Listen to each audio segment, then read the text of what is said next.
The 1957 Mercedes 300 SL Roadster. The 300 SL is often credited for being the world's first supercar. Why? To start, it's beautiful, with flowing lines that are both elegant and aerodynamic. Climb on board, and you'll find premium luxury and top-shelf opulence. But more importantly, there's a good deal of technological innovation and racing pedigree hiding just under the skin, which blesses the 300 SL with truly world-beating speed.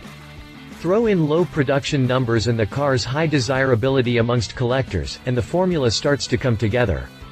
Prior to 1954, Mercedes was seen as a luxury make without much to offer when it came to performance.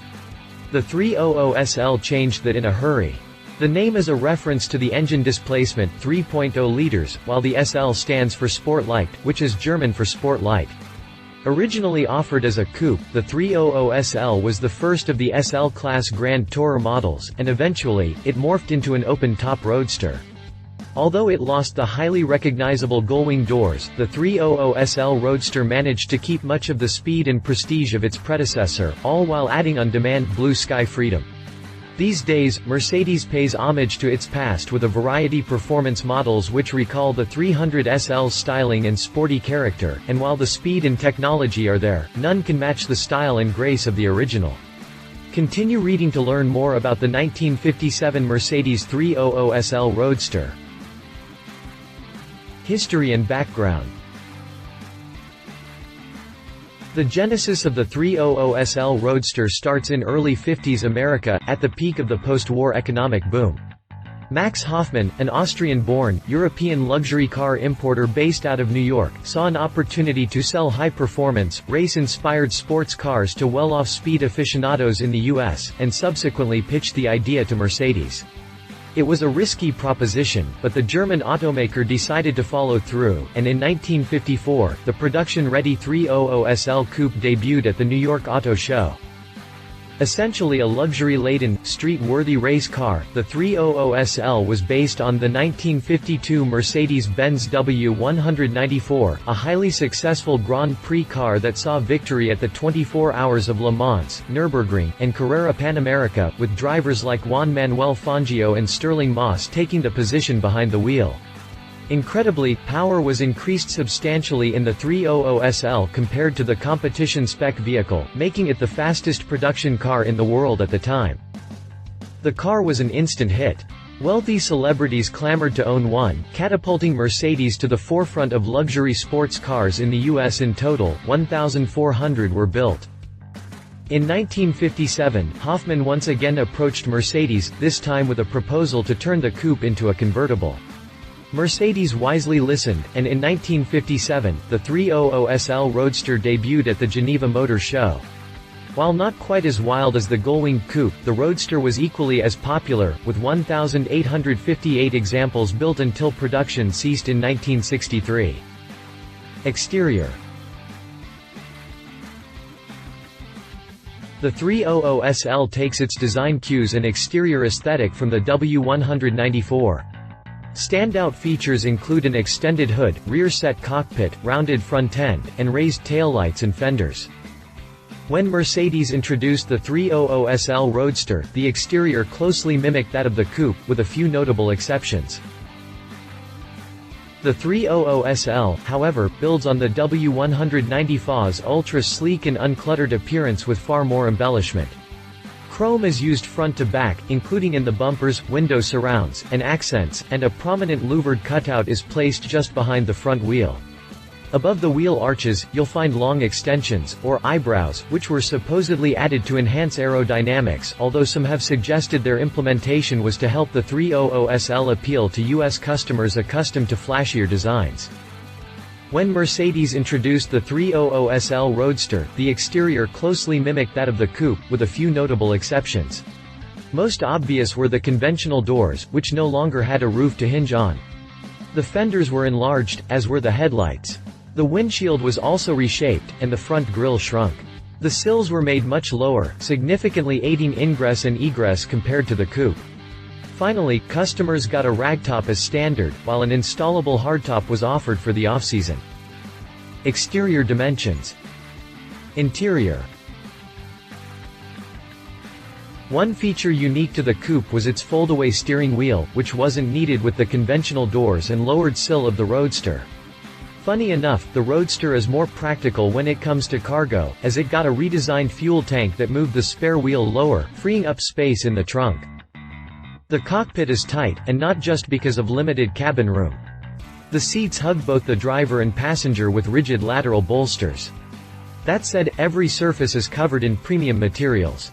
A brushed metal panel houses all the requisite buttons and knobs, while behind the steering wheel, you'll find dual gauges for engine revs and speed.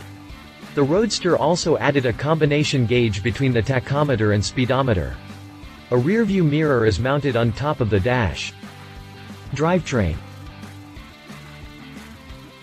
The 300SL uses a front-engine, RWD layout. Tucked into the nose is a 4-stroke, water-cooled, SOHC 3.0-liter straight 6-cylinder. It's the same engine used in the Grand Prix cars and 4-door Mercedes-Benz Type 300, but compared to those vehicles, the 300SL was significantly more powerful. Output was rated at 212 horsepower at 5,800 revolutions per minute, and 202 pound-feet of torque at 4,600 revolutions per minute, both highly impressive numbers for the time. Output was rated at 212 horsepower at 5,800 revolutions per minute, and 202 pound-feet of torque at 4,600 revolutions per minute, both highly impressive numbers for the time.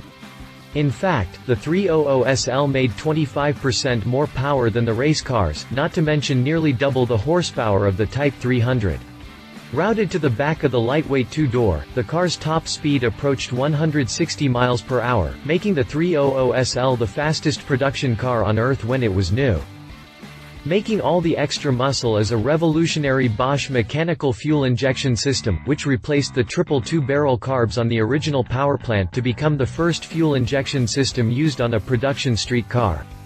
Interestingly, the system was first developed on the Messerschmitt Bf 109E fighter plane that flew in World War II.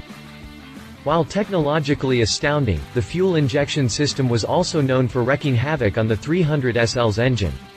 Unlike modern electric fuel injection systems, the mechanical system on the 300SL would continue to inject fuel even after the ignition had been switched off, effectively washing the cylinder walls. This resulted in sections of the engine being left unprotected at startup and the dilution of the oil. Several factors exacerbated the problem. For example, if the car wasn't driven hard, the oil never got hot enough to evaporate the fuel, a problem made worse by the oversized racing oil cooler and 10-liter oil capacity. To help remedy the issue, Mercedes recommended changing the oil in short 1,000-mile intervals. Additionally, some owners found a fix by blocking airflow to the oil cooler to make sure it got hot enough during operation. The engine uses a diagonal aluminum head for enlarged intake and exhaust valves, and the whole thing was tilted 45 degrees so it could fit under the 300SL's low hoodline. In 1962, Mercedes introduced an aluminum block, sending the power aft as a 4-speed manual gearbox. The Roadster was offered with a 3.64:1 axle ratio as standard, but was also available with 3.25:1, 3.42:1, 3.89:1, or 4.11:1. Chassis and handling. The 300SL was made mostly from steel, but it did incorporate a fair amount of aluminum as well. The chassis is a steel tube space frame. The car's dry weight is 3,130 pounds, while throwing on the optional hard top adds another 88 pounds. The Roadster is heavier than the coupe, as the convertible needed additional bracing to help it maintain adequate structural rigidity without a roof. Diagonal struts were added to buttress the lowered side sections and rear tubular members, and the result is about 250 pounds of extra heft. Despite the weight, the Roadster is seen as the better car to drive.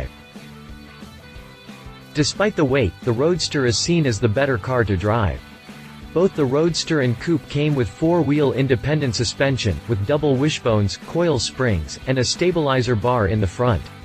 In back, however, the coupe's dual-joint, high-pivot rear swing axle was replaced with a low-pivot swing axle and transverse compensating spring on the Roadster, which offered greater predictability at high speeds and over rough roads. Because the coupe's enormous 34.3-gallon gas tank could affect the car's handling depending on how much fuel was on board, the Roadster downgraded to a smaller but still sizable 26.4-gallon tank. The Roadster used grippy, power-assisted drum brakes, measuring in at 260 mm (10.2 inches) in diameter. In March of 1961, Mercedes introduced new power-assisted disc brakes, which were measured at 290 mm (11.4 inches) front and rear. Prices. When new, the 300SL Roadster sold for $10,928, a substantial chunk of change for the 50s. Nowadays, the 300SL is considered one of the most desirable Mercedes models of all time. Well-preserved examples hit the auction block for around $1 million, while the more rare models, celebrity ownership, exclusive options, etc. go for much, much higher. Competition. Jaguar XKSS. After Jaguar withdrew from competition at Le Mans in 1957, it had a handful of surplus D-type race cars lying around with nothing to do, so plans were drawn up to convert the competition spec vehicles into high-performance street cars. Jag made simple modifications in the transformation, adding a foldable soft top, a larger windshield, and a door for the passenger, while also removing the large fin behind the driver.